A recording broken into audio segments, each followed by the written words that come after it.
Welcome to the Eating at a Meeting podcast. I'm your host, Tracy Stuckrath, dietary needs expert, certified meetings manager, certified food protection manager. I have searched the globe to find people and businesses who are creating safe, sustainable, and inclusive food and beverage experiences for their employees, guests, and communities. In each episode, you will find authentic conversations about how food and beverage impacts inclusion, sustainability, culture, community, health, and wellness. I know that sounds like a lot, but we're going to cover it all. Are you ready to feed engagement, nourish inclusion, and bolster your bottom line? If so, let's go. Hi, everybody. How are you? I'm over here, Tracy. Nice to see you. I'm Tracy Stuckrath, founder and host of the Eating at a Meeting podcast, which is what you're listening to now. And I also own Thrive Meetings and Events, where I talk about safe, sustainable, and inclusive food and beverage. And as you know, from the last 2 days, I'm live at IMEX, and you can see the beautiful IMEX colors here on the back wall.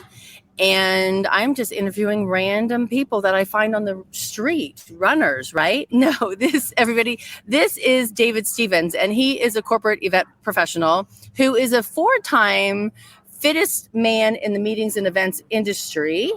And he's actually here at IMEX talking about how to create more wealthful. Well, wealthful's not a word.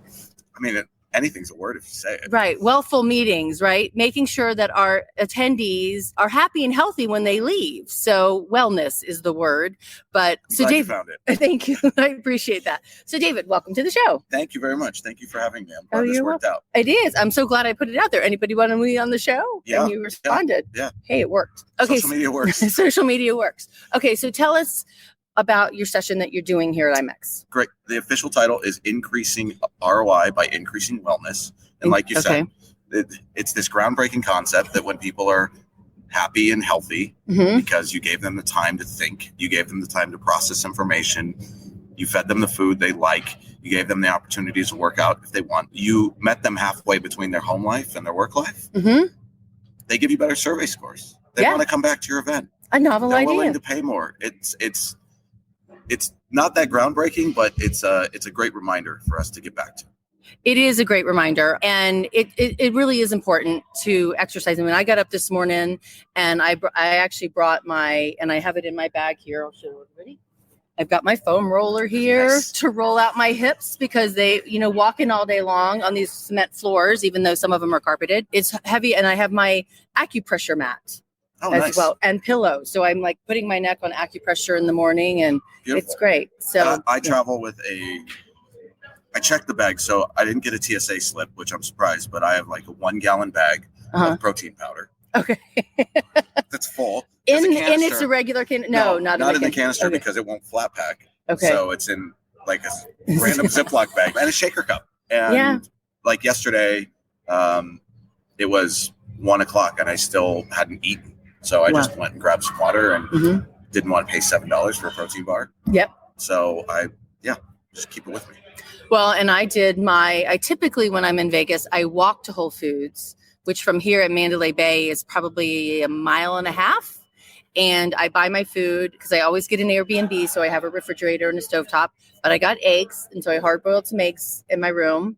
And I have my blueberries and my raspberries, and I have a bag of carrots somewhere in my bag here. And I bring my own protein bars from home because, again, I don't want to, you want to pay that. Yeah. Yeah. Normally, my fridge in my room is locked, and it's a mini bar, so it's full anyways. But a lot of times I'm hosted, so I didn't get to choose where I stayed. But when I choose my hotel, I always pick something with a fridge. Yep. And then my travel hack is I go to like CVS or Walgreens or something, and especially for Vegas, I will get cans of cold brew coffee because coffee is always I don't like coffee. Painfully difficult to find. Yeah. Fortunately, this year, Mandalay Bay did a great job. They gave me like an amenity kit that had 4 pods already in it. Oh, okay. So I didn't have to wait. And then I'll usually get some like ready to drink protein if I can.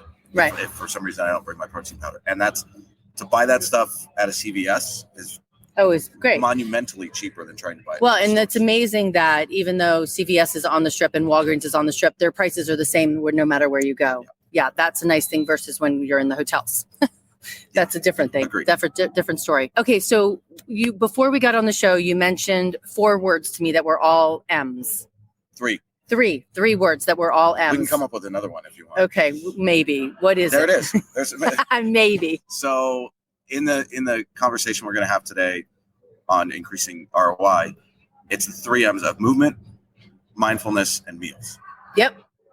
Perfect. It's 3 legs of a stool. And it's really just about, we talk about meals last because I don't want to say it's the missing piece, but it makes the other 2 things very obvious. Because if you're giving people the opportunity to think and have that white space and work through whatever they need and whatnot. There's food driving by us. Nice. And then you give people the opportunity to work out and you give them seating options that are comfortable and they're moving throughout the day and things of that nature. It only makes sense to then give them the food that they're looking for. Right. Also, coming back from the pandemic, I had a very painful firsthand food experience. Oh, tell me more. Were you in the hospital painful? No. It was all pride. Oh, and my pride was like assassinated. Okay. So we did an internal marketing kickoff offsite. Okay. And long story short, I didn't plan properly for some people that had some special food needs. Okay. It just kind of got lost in the shuffle. That happens a lot, unfortunately. So when we went to lunch, I saw 3 people just going out the front doors of the venue. And these are your coworkers? And these are my coworkers who I've known for years. Mm-hmm. And I go and I stop them. I go, hey, what, like, you all right? And they're like, yeah, there's nothing here we can eat. And I've never felt so guilty in my entire life. And that really was an aha moment where I was like, I completely failed these people. And it made me think about the fact that meals isn't you have to eat chicken and broccoli to be healthy. Right. It is. And then the other thing is with my past of being a corporate planner at 24 Hour Fitness, there were bodybuilders that would come to our meetings. Mm-hmm. They were on cheat days. They were on cheat days? Yeah. So they follow a very strict meal plan, eating that tilapia and spinach every day. But their cheat day happened to be when they were at the meeting. They wanted the cookies. They wanted the brownies. They wanted pasta. Like that was their day. Right. And that's what kept them sane. So feeding them only healthy stuff could potentially derail them because they're going to be out looking for it. So it really gave me a moment of clarity around not being exclusive with your meals, but being inclusive and let people make the choices that they want to make. Mm-hmm. Don't try to control them. Don't try to force certain things on them, but provide for them the options so they can choose their own adventure when it comes to food. I love that. Thank you. I really do love that. And some people, like one woman yesterday in my session called How to Use Fickle Eaters to Enhance Your Food and Beverage Experience, was at breaks, how do I feed the people with, different dietary needs and still feed the masses? I'm like, well, the masses can eat the food that the people with the dietary needs need to eat or must eat. So, take those outlying allergens per se, and I use escargot as an example, which nobody's going to use escargot on a thing, but take out pineapples or take out shellfish from your break, right? You've already eliminated that allergen, but it does. And then that person can now enjoy the entire buffet without any qualms. And it doesn't mean take all the brownies away all the time. Right? Just don't have them as the main thing. The only thing. Yes, exactly. Have fruit and brownies. Right. And then someone can choose, I want to go this route or I want to go that route. Mm-hmm. And maybe there was something else on the line that they skipped. Right. So they could have a brownie. Right. Because it's not about omitting everything. It is about balancing everything. Right. Exactly. Because you have to balance. And I mean, and there's some people who do 100% have to omit, I should say, because of allergens. But they still want the decadence. They still want like last night I went to did you go to the LBGTQA? I did not. It was LBGT Meeting Professionals Association. And they had a really cool reception, or they had a fun reception, and they had bacon on sticks. And it was like, the bacon was skewered down the stick and you picked it up, but everything was labeled, and there were different, it was labeled for gluten-free. They actually made, it looked like a tuna roll, but it was watermelon Huh. Like ahi pokey, but watermelon pokey? Exactly. Watermelon pokey. And it was a square, and the square was surrounded by goat cheese. It was rolled in goat cheese. I don't know how they did it. I guess they took a big square of watermelon and rolled it in goat cheese. And then, but that was rolled in sesame and nuts, which, yeah. But it was, they had different options for everybody, which I liked because it didn't leave anybody out of the conversation or out of the meal. So, yeah. And that's really what it's about. People are, when we first started talking about this concept, we're like, everyone was like, well, you can't force feed people chicken and broccoli.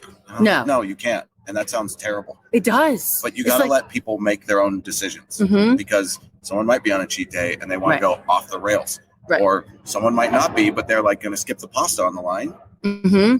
So they can have something else. Right. They can have the little pineapple turnover cake. Right. Exactly. Because they're skipping the pasta. So they're balancing their, but there's this term that I got familiar with called toxic wellness. Okay. Explain that. It came from Goop. Oh. One of the executives left. And she talked about the fact that there was a toxic wellness culture there. That everybody needed to be well. Well, that it was basically, did you meditate today? Did you blah, blah, blah? It was past accountability to the point that then being well was no longer being well. And it was no longer being fun because it was mentally. Right, because you were being judged if you didn't do what someone else thought wellness was.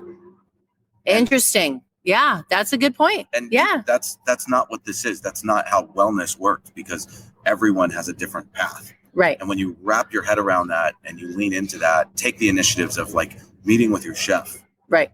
There's usually not a chef that won't turn you down to have a meeting. Right. And when you say, here's your banquets menu. Yeah, what do you want to make? Exactly. Yeah. I've never been disappointed. That's never good. once. That's good. If you tell us now, the salespeople don't like it, and the CSMs don't like it. But because they're like, how do I price this? You're doing flaming oysters. I don't even know. But that's the chef's responsibility. Yeah. Right. So, but by giving people that opportunity and giving your chefs, what I've had good luck with is having a meeting with the chef based on my allergens. Right. I say, look, here's what I'm coming to the table with. Let's do a menu. Love you. And then I also include the things that people want. The way people eat at home, they want to eat that way potentially at a show. Like, think about how much we move at a show. Right. The step challenges, right? You're walking 5, 10, 15. Right. I did 20 miles on site one day. Yeah. Walking. There's no reason I should be coming back heavier. No, you should not be coming back. All I'm doing is scarfing down cookies. Like, the right food should be there. So it's a little thing, but it makes all the difference in the world because then people feel better. They're happier. Right. There's superfoods that help you learn better. Yep. Blueberries, nuts. Dark chocolate. Yep. Actually, Rule over at Canvas was asking me that yesterday for their podcast on Event Canvas. He's like, what foods? And of course, my brain froze because I couldn't think. Blueberries and nuts and dark chocolate are good ones, but there are a lot of them. And we just need to, it doesn't need to be 100%. That's all you're serving, but incorporate it into the dishes. And tell people. Right. Yeah. You can label that too. Right. But the thing is, some of these things, when you put them on the menu, just like you call out allergens. Yep. If you're doing make your own parfait. Right. Or something of that nature. Right. You could list what those things do. To help your brain. In a positive way. Right. Like blueberries, contain antioxidants and blah, blah, blah, blah, blah. Or dark chocolate contains this, that, the other. Right. Like you can list those things and people are going to find it fascinating. And they're going to and it's going to give people something to talk about. Right. Right. And so you're creating another opportunity for people to engage with each other. Right. In a way that they probably wouldn't have ever even thought about. Okay, so a food story I heard yesterday, and actually was on the podcast when I was interviewing Event Canvas. I want that cheat sheet. Was ceviche, which I didn't. I mean, this is not brain food stuff, but ceviche. If it's with salmon, it is. Okay, true. It was ceviche is actually supposed to be eaten at lunch, not at dinner, because ceviche is fresh fish right off the boat or right out of the ocean. Right. So you don't want it to sit for 9 hours. you actually should be eating ceviche early in the morning because it actually then gives you what it's supposed to do and the freshness of it is there. So I learned that yesterday, which was very cool from a guy from Peru. I would trust that person. Yes, I trust that person very much. Okay, so, but I like how when your movement and mindfulness and meals all work together, because your meals are going to help for your mindfulness because you're going to feel better about it. But the movement aspect of it too, how have you, there's so many properties I've been to that don't have the map for outside, right? To show me the safe route to go walking. And I joke Mark Cooper from IAC, and I have this joke about forest bathing. We love the concept of forest bathing. And for anybody who doesn't know, it just means going out into the forest without your computer and out your phone and just enjoying bathing in nature. But there is on Harmon Avenue. My mind went in a completely different place. So okay. Okay. No, not that. But there's on Harmon Street over there by FedEx. There's this one street. It's hidden and it is completely and palm trees. And this one building has hammocks in it and it's got picnic tables out on the table. And I will like at least once a week, once every time I'm here in Vegas, go there. And it was easier to get to when we were at Venetian than here. But yeah, I just stayed at, it wasn't a high-end property. It was a mid-tier property in New York, in central New York. Okay. And it is the street that all the florists. Oh, that's so cool. And so every time I walked out of the hotel, I walked through greenery and plants and flowers. And in the central of New York, that's unheard of. And it was Midtown.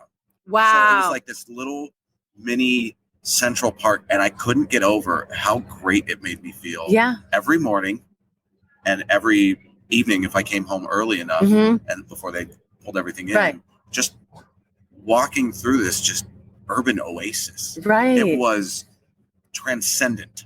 That's it really awesome. was just impacted my mood so much. Like I was almost skipping. I was so happy. Wow. I will never stay anywhere else in Midtown. Wow. Because of the fact that to get to either end of the block, you have to walk through store after store of florists. That's awesome. That's really cool. And I'm not telling anyone. You need to tell me because I'm going to be there next week. Maybe off the podcast. Okay. We got to keep it secret. Okay. Otherwise, everyone's going to start staying there and I'll never be able to get in anymore. I've booked my room already, so I can't change my room, but I'm going to go find that street for sure. But to me, it just, even that, I mean, this morning I'm staying at the MGM Signature Towers and they have a little pool area. And I took my blueberries and my hard-boiled eggs and my carrots and I went and sat outside by the pool just so that I had some quiet time in the rising sunrise, right? And it was actually cool in the shade. So, but that's a sense of mindfulness. Well, that's a lot of things all at once. Yeah. I got to do the Delos Wellness for Events certification. Okay. I don't know if you've heard about it. No, is that the DES that's behind your name? No. That's my pandemic meeting and event design. Okay. The Delos certification, basically, we all know who Mike Dominguez is. Yes. And when he was at MGM, he started Stay Well. Yes. And Stay Well was a initiative that he created with Delos. So Delos is a research firm that works with the Mayo Clinic and a bunch of other people.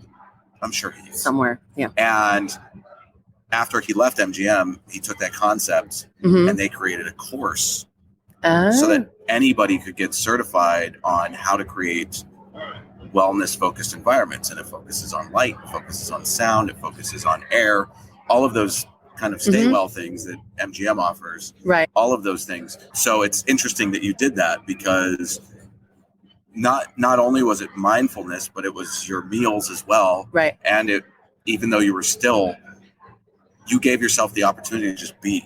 And that's one of the things that we as event professionals don't do. No. We do not do that. We need to do that. Listen to us. Listen to David. I jokingly say that if we were on a plane and the oxygen masks deployed, we would be up running around, and the flight attendants who would have their oxygen masks on would be yelling at us to get back in our seats and put our damn masks on. Right, because we were helping everyone else get their masks. Right, and meanwhile, not caring about ourselves. That is, to me, it's the perfect metaphor for the unfortunate situation in the industry, is that we need to start really pausing. And I'm not saying ignore your clients or your customers or anything else, but we need to, you can't help other people if you are broken. Hey, Mom, He just said exactly what I told you last week. A cracked vase can't fill glasses, right? Because it's leaking. Right. Hi, good morning. How are you? You want to pop your head into the podcast? Hey, everybody, this is Jeff Smith. He's opening up the brand new Omni in Frisco, Texas. Omni PGA Frisco Resort. Omni PGA Frisco Resort. We opened in about 7 months, $520 million project. So. $520 million project. And it's from the entryway to the Meet Event Center, it's going to be 1 mile. In 2019, that was $150 million. Yeah, that's correct. Yeah. And it's got 13 food outlets 13 in there. Restaurants and 127,000 square feet of catering space. So awesome. Lots of food and beverage. Lots of food and beverage. Yeah. Yes. All right. Thank you. See you so later, much. Jeff. Yeah, I had a great conversation with him yesterday, so I'll fill you guys in on that later. But I'm sorry, I interrupted what you were saying. No, we were just talking about the fact that you took the time to for yourself. Yes. Which then the other thing I found is at my previous company, I was ruthless when it came to telling my team to protect their time. Yes. I told all of them that I would be going in and looking at their calendars. And if they're overscheduling themselves, I would call them out on it. Yeah. Because I've done that today. Well, yeah. The reason being is when you do that to yourself, you can't innovate. You can't be creative. When you're in the weeds and executing, you don't have the mental capacity to iterate and to think about stuff. You don't. When you take those breaks and you give yourself the time, that's where you have your moments of clarity. It's like why your ideas come in the shower. There is absolute truth to that. Yeah. Or after a workout. Or right. When and there's science behind it. Wow. It's called alpha waves. Alpha your brain waves. Generates when you're when you're doing a task that you're 100% focused on. Your brain basically gets freedom, and it will generate these alpha waves, and that's where you get those shower thoughts. Wow. All right. So somebody posted in here, I need the link for the wellness piece he is talking about. The course you took, the certification you took. Oh, I believe there's a link to it on my LinkedIn profile. Okay. Let's get his LinkedIn profile which is, real quick. At David T. Stevens. We'll just copy it here. If you go to my certifications, there should be a link to it. If not, feel free to drop me a message or tweet at me or something. Yeah. So there's his LinkedIn profile and it should be down there. And this Facebook user said when she vacuums or he vacuums, because I can't see who you are, that's when you get your ideas. That's great because you're totally focused on cleaning the house. And that's a good thing. And cleaning is sometimes meditative. There's a lot of people it's therapeutic for because they're just kind of in it. They're not really thinking about anything. Yeah. There's like, I had an ex-girlfriend who, when she got mad, she would clean the house. Yeah. And like, if I hopefully your house wasn't like spick and span clean because she was getting mad that often. No, agreed. But if I came home and she was cleaning, I was like, oh boy, I'm gonna leave and go get flowers for something. Oh, okay. Hey, Tracy, it's me, Tracy. Oh, I think that's the Facebook user. Yes. Okay. So hi. I actually spoke at the Association of Luxury Suite Directors this summer. And I was on a panel about inclusion, and my section was food and beverage. But the woman next to me is she's those quiet spaces, right? And they put them in. I think one's in the Pittsburgh airport, but she put some in sporting stadiums, arenas, and because even though individuals need that quiet room, and actually one of the audience said, "Can you please put a TV in that room too, without the sound?" So they could watch the game without all the commotion of the game, but still be in the environment of having that experience of being at the game. So I think that really plays into also creating those spaces in our event spaces for that mindfulness that we need, right? Yeah. So one of the things that I'll talk about today in this session, I don't know if they're streaming it or not. But, no, I don't think so. Is in the morning. And I'm helping a friend do this at a conference next week. Mm-hmm. We actually are offering 3 things every morning. Bodyweight boot camp, which I'm actually doing here tomorrow. Oh, you are? Yes. Okay. We offer yoga, and then we offer a breathing / meditation, breathwork / meditation. But the way we do it is the boot camp happens first to give people the time that they may need to like go back to their room and change and shower and whatnot. Because the boot camp is designed to be your highest intensity. There's no weights or anything. but Right. It's It's for like the a people that want CrossFit. a more Okay. intense workout, Yep. right? Mhm. Then there's yoga for people who want something a little less intense or just love yoga.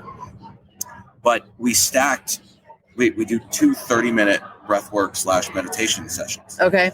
And one is immediately following the boot camp class. Okay. So that for the people that want to take advantage of it, they can stay Right. and do that. And then the next one is after the yoga class that actually is the first half hour of breakfast. Now, breakfast is a 90-minute session, which is great. Okay. Yep.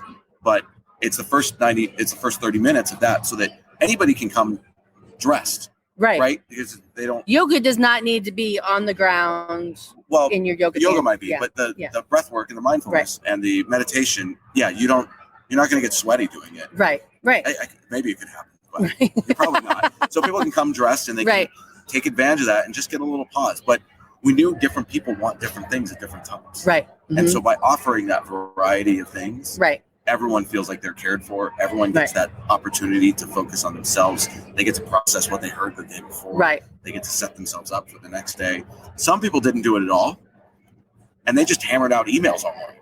Right. And then when they showed up to the meeting, they were like, "Oh my God, like I feel so relaxed because I don't have that anxiety of not answering emails, of not getting on email." And that's another thing that some people, that's their getting out of it. Right. Yeah. And I know you ran in the run today, the fun run today, right? Yes. I did not because I'm staying a mile and a half away and didn't want to walk here and then do that and then walk back and have to then run back. Right. And then take a shower and then run back here all sweaty again. So I did my walk, but and there's a mindfulness room here too with a bunch of different things in it, which I need to go in to look at. But I've been through it. Yeah. So give us the lowdown. They have a couple pods with like VR glasses. Okay. Which is great. I saw a art installation once that had that. Really? You walk through this immersive art museum and it was all these weird installments or installations. And right before you got to the end, you sat in this. It was basically a video gaming chair that sat on the ground. And you put this. I've been in one of those VR set on with headphones, and it was this. You're on a boat, just cruising down. See, now that would make me nauseous. Well, there was no movement. Okay. All right. But you could look around, and there was birds chirping, and it was just this. And it was right before you left, so you could take this moment to process everything. Everything you just. So they have 2 of those. They have a meditation room. Okay. And then they have. And Holly, my friend Holly, is running meditation in there. Oh, cool. Yeah. And then they have a little juice area and things of that nature, which I'm a big fan of eating your fruits, not drinking them. Okay. Yep. Get the fiber to balance the sugar out. Yep. Vitamix is better for that than a juicer, for sure. If you don't know the difference between those, the juicer, all the pulp comes out the side, the juice in the Vitamix or just the blender, what are those other blenders? Because I have a Vitamix. I don't know. Like a Ninja. A Ninja keeps all the fiber in there as well. Because that helps you poop. And pooping is important. I would agree. Yes, it is. I'm guessing you guys have talked about the fact that I know we're talking about mocktails. Yes. Before. Oh yeah, let's talk about that. I'm guessing you've talked about the fact that juice is great, but it comes with the precautionary nature of there so much sugar in juice.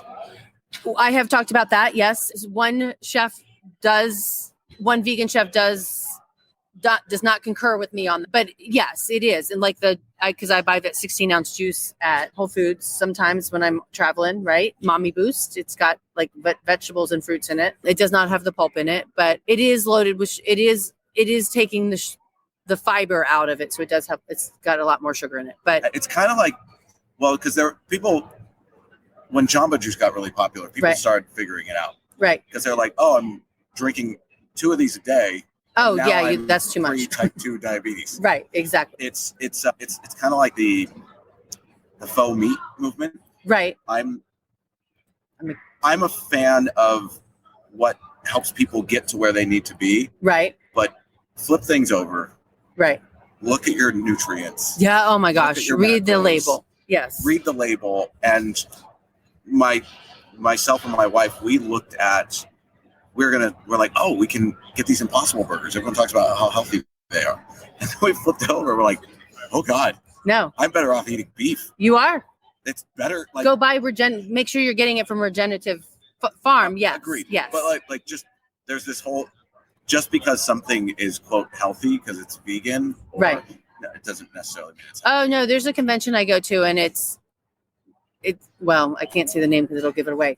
But it is. I'm like, I swear to God, there's more ingredients in the vegan packaged food than there should be. I mean, it's like 25 ingredients, and I can't read any of them. So it's, to me, I'd rather just go eat the apple, right? I'm like, I don't want to buy a lot of those packaged foods. So you do, even if it claims those things, you need to definitely read the white label, just so you know, under the USDA and FDA regulations, that's white label box where it says the nutrition, that's the only place that they are 100% have to tell the truth. Anything else on the box, they can, it's freedom of speech. It's health washing. Yes, it's health washing. Yes. Like greenwashing back in the day. Yes, exactly. Yes, which is still happening. So let's talk about mocktails. Yes, mocktails. Because that's a natural transition. Yes, because we were talking about mocktails, and there was a show company here that was doing cocktails last night, and they were like, "Hey, our new mixologist is bringing in," and I replied back going, "Are you serving any of them as zero proof?" I didn't go to that reception, but so I don't know the answer to that. But it's, so talk about your experience with them. I think that the challenge is 9 times out of 10 they take a alcoholic drink that has a decent amount of sugar in it, right? Usually, and they add more sugar to it. Right. And which, yes, it might add some flavor, but then it almost defeats the point, right, of going that route. Like, the idea is you want something usually so that you look like you might be drinking with everyone else, so you don't have to deal with the peer pressure. But at the same time, ingesting a bunch of sugar instead of ingesting alcohol really isn't necessarily better for you. No, not at all. So I think it's starting to happen. We talked about there's a non-alcoholic bar that opened in Venice, California. Okay. Yep. And it's a non-alcoholic bar and bottle shop. Yep. There were a few events that most of them had non-alcoholic beer, which was great. And then, but there were very few. There was one mocktail happy hour I saw. And that was about it. Everyone had champagne and wine, and I'd be like, "Do you have anything non-alcoholic?" And they're like, "No." Well, and my friend Sarah, who I texted before we got on the show, she's like, "Yes, chef," replied to me, smarty pants. And she gave me a couple of bars in New York, because I'm going to a bar in New York. And there's all bar, no booze. All bar, no booze. And so I'm like, let's go to one of these next week. So I'm going to try one of those out. But it is, because it's, and when you want the non-alcoholic, it's a bottle of water, and it's probably the baby bottle of water, right? Or it's club soda, and it's 95% ice with no lime, the lime just thrown in there at the last minute with no squeeze of it. Or it's tonic water, which is disgusting in my opinion. And high in sugar. High in sugar, yes. And it's. So last night I was at a event, and I got club soda, half ice. Yes, much to your point. Yep. With some bitters. Okay. That's all it was. Right. And I was walking around, I was like, "That looks amazing. What is that?" And I tell them, and they're like, "Oh." Yeah, it's easy. But it was because they had a full bar. Right. And so they could just throw bitters in there. And it was, it's not hard. You just have to care. Right. I like that. You have to care. And you have to care that you're not serving the two main brands of sugar in a can at your hotel. And please push your properties to, there are a ton of brands out there that are in a can, that are non-alcoholic, that are flavored club soda, right? That have good flavors. Yep. There's I call it Michael Bublé, but there's Bublé, that's got some good flavors to it. But just put some of those out there too. But do some zero proof drinks for sure, because you can use those in your non-alcoholic cocktails. Right. Yeah. You totally. Flavor. Yeah. That's flavor. Exactly. Yeah. And some fresh ginger juice. With some, a little bit to make ginger syrup. Not ginger syrup. Fresh squeezed juice of ginger. Yes. But it's to me, it's really important, because if you've heard me speak before, you know that I've said this, that 30% of people do not drink alcohol, or they stop drinking after one drink. And you said it before we got on here, that you have found that a lot of people are like, "Oh no, I'm not going to that late night party. I'm going home. I'm going to rest," because this is a lot of work to do people are getting very 7 hours. protective of themselves. Yeah. And I love it. I love how much people are defending themselves and protecting their time. Right. And if you think about it, because this is a reinvention of the industry. Right. Because it's normally like breakfast, keynote, blah, blah, blah, lunch, after lunch keynote, which everyone falls asleep in because they had a heavy meal. Right. And then happy hour, and then party, and then you start at 8 a.m. the next day. Right. Yep. And this is really kind of what the talk is about breaking that, because you have the party, and people drink. Right. Then they eat crap food. And then they go to sleep on a full stomach. And they don't sleep and well. Alcoholic, or Right. not alcoholic, Right. but yep. Then they don't sleep well for the few hours they do get. Right. And then they wake up and you're like, hey, And they're like, come learn. Right. Yeah. Oh, okay. Yeah. And all they want to do is eat a breakfast burrito and go back to bed. Right. To sup everything up. Right. So you're literally sabotaging the outcome of your meeting. Right. And By you're doing wasting these. people's money. You're wasting your own money, and especially if you're doing an in-house corporate event, you're wasting your own money. But if And you're you're wasting the executive's time. exactly, They yeah, spent all this time so that they could be on stage talking about themselves. right, Just I'm saying Well- the things that we're all thinking, but they want 45 minutes on stage, and Right. you go, guess what? Nobody cares right. because they're all hungover because you Right. wanted to have a party left. And that's going back and looking at, why are you having this meeting in the first place? And if you're having this meeting because the executive has some goals that he wants to push out, but you've now allowed your sales team to go, or your finance team, or whoever it is, to go out and party the night before, they're not going to grasp the message, and they're not going to go sell more widgets the next, when they leave. Because if your goal is to sell more widgets, you need to create the environment of movement, mindfulness, and meals. Yes. And think about that. So, okay, sir. Thank you. Absolutely. I appreciate it. Delight. It was a complete I delight. really enjoyed our conversation. We met, was it probably a year ago? I think someone introduced us. Someone did, yeah. I don't remember I think who. it was someone from an industry magazine. She's like, It we need to was. talk to so-and-so. Sue Pelletier? It might, yes, I Yes, believe so. yeah, I Sue did Pelletier. a piece with her, Yeah, and she's like, yeah. you need to. Hi, Sue. So yeah, this is great to meet Yeah, you in person. likewise. That's been the theme of the show. Yes. So nice to meet you in person. Yes. Yep. And it has been great. And I've been doing the podcast, and I'm like waving at all my friends. So Thank you to AFR for letting us Yes. use their booth. Yes, this is AFR's booth. We didn't show any. This is, if you can see the little couch here, this beautiful rounded couch. It's very comfortable. But yeah, we just popped in and used their booth this morning. So if you're at IMEX, please find the both of us. We're on the show floor. You're speaking at what time? 1:00 today in the Inspiration Hub. Okay. And then boot camp is tomorrow morning at 6:30. Okay. Which I is know. where? It's in a ballroom. Okay. But the good news is I'm going to have giveaways. Okay. I have to get up, come exercise, and then go back and then exercise again. Okay. We'll do that. Okay. Stay safe and eat well. Talk to you soon. Bye. Thanks for listening to the Eating at a Meeting podcast, where every meal matters. I'm Tracy Stuckrath, your food and beverage inclusion expert. Call me and let's get started right now on creating safe and inclusive food and beverage experiences for your customers, your employees, and your communities. Share the podcast with your friends and colleagues at our Eating at a Meeting Facebook page and on all podcast platforms. To learn more about me and receive valuable information, go to tracystuckrath.com. And if you'd like more information on how to feed engagement, nourish inclusion, and bolster your bottom line, then visit eatingatameeting.com.